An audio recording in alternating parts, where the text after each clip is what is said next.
Today, we celebrate all of the milestones that make life amazing, starting with your first apartment. Here's Leigh-Ann Allaire Perrault. Remember moving into your first apartment where the items that you have to furnish with might not be your choice, but a lot of times they're hand-me-downs and you just have to make them work. Well, Adam and Miranda have moved into their first apartment recently, and tell me a little bit about the space and what you're working with. Well, these items here, the couch, the coffee table, and the two end tables, they're from my grandpa's house. Like when you sat down on it, dust came up. So it hasn't really been used that much in a while, and not the kind of vintage you want. Now, are there any sentimental pieces or anything that you've included that you really love? Yes, the toy box is very sentimental. It's got all my WWE action figures in it from when I was a kid, and my dad built it for me when I was a kid too. Okay, yeah. that's really nice. That's special. Yeah. Tell me a little bit about this chair that I spotted. This looks pretty unique. Yes, it definitely is. It's one of a kind. My sister got it for me for Christmas this year for a moving in present. It's so bright and colorful, and everything else is just so bland. And brown. And brown. I think if you're both willing to get your hands a little bit dirty and help me tackle some DIY projects, we can really transform your space to be more uniquely both of you. What do you think? Yeah, that sounds good. great. Perfect. Yeah. Such an exciting time in your life when you're in your first place. Leigh-Ann is with us in studio. We've got Adam and Miranda here. My God! I remember that feeling of having everything mismatched, and you're grateful for it because at least you have furniture, but nothing is really working together. So what's been the hardest part for you guys in your first place? I think really just making things work because we got stuff from his parents' house and from my grandpa's house. So it's really just kind of been hard having like our own space. It's really been a collection of everybody else's except for our own.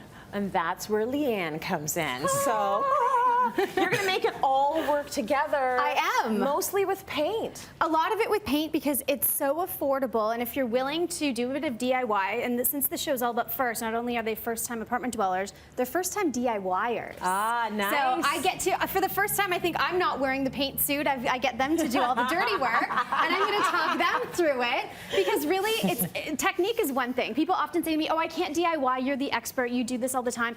It really has not much to do about technique. It's all about using the right product and using the right tools for the job to give you the best end results. Okay. So I'm gonna walk them through. Now, they have trusted me. I don't know if they'll regret it, but they basically said, do anything you want, and I said anything. And then Miranda was so sweet, she said, anything, but I don't really want white.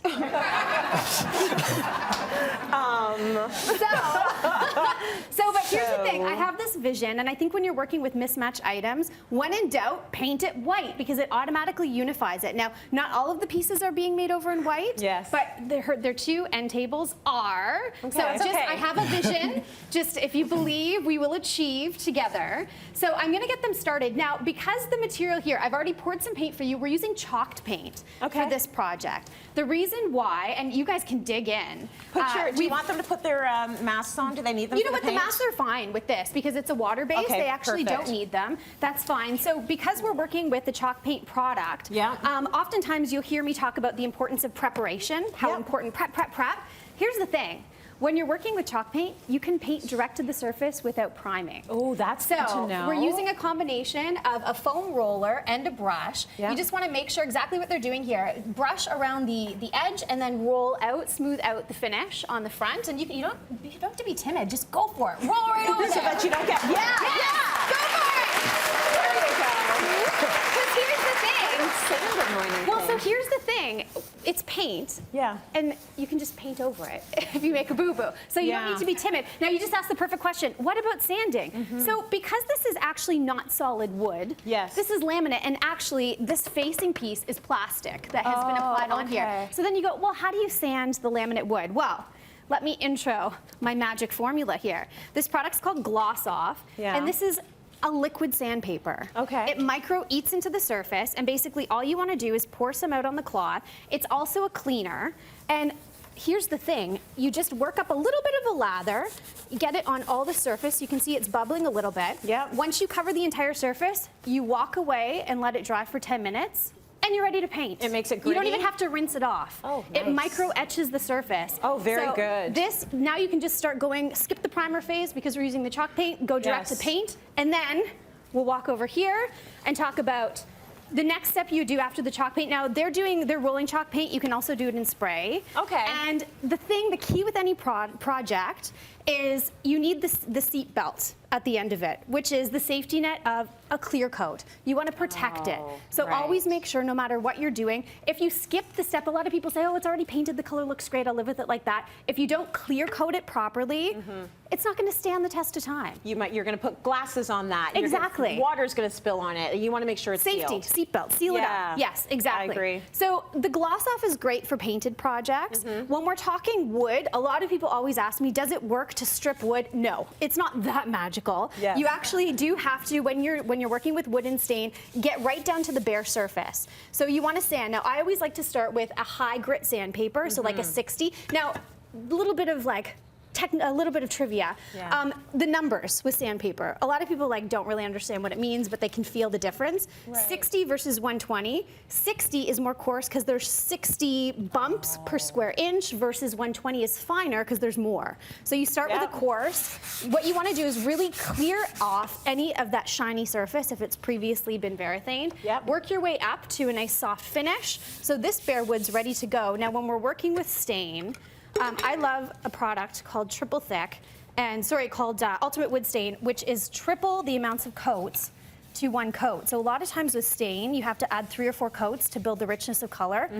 One coat's building like crazy color. With a stain, you don't have to do any priming. You don't have to prime. That's great. And you can brush, but I really love using a rag because it just gives me control, because the key with this is you wipe on and then wipe off to expose that gorgeous wood grain. And this is a nice dark gray stain that I'm using, something a little different. So staining is one of the easiest things you can do if you properly take the step of sanding to get to that bare wood first so that the stain will adhere. It's got and then to top be coat prep, after. prep. Top coat and to then protect top it. coat after. Exactly. Okay, so we've done laminate, we've done wood. Yes. What else do we want to do? We're going to talk metal. Metal. Painting metal hardware is absolutely one of my favorite things to do because it's such an affordable update. So this was the hardware right off of their existing furniture. So that was the before. So I'll show you the before here. We've got a hinge here. And then this is the after. So look at the difference really that makes. This is a subtle update, but makes a world of difference. For about $12 of a can of spray paint, you can update all of your hinges opposed to buying a $12 hinge over and over again, however many you need. Makes such a big difference. And they had a lamp, if you remember, in there before. Yes. And this is it right here. And I thought, you know what? I actually really like the shape of the lamp. Yeah. And I thought maybe we could do something a little bit different with her. Okay. And sex her up a little bit more. Yeah. So I actually used gave her a gold dress. Same champagne finish. Very nice. And an inexpensive new shade. And Bob's your uncle. I love that new shade. You know what? It just gives her like affordable. she was lower body heavy and now she's in proportion. Well proportioned. Yeah, like give her some more up there. I like it. I like Love it. Okay, so and anything we need to know about spraying this? Did you sand it as well? This I actually used the gloss off on it again just to eat into the surface a bit, and used a primer. A primer first. So you can use a nice all-purpose primer on here just to help promote the adhesion. Yeah. And then again, clear coat, clear coat, clear coat. Nice. To protect it. I love that.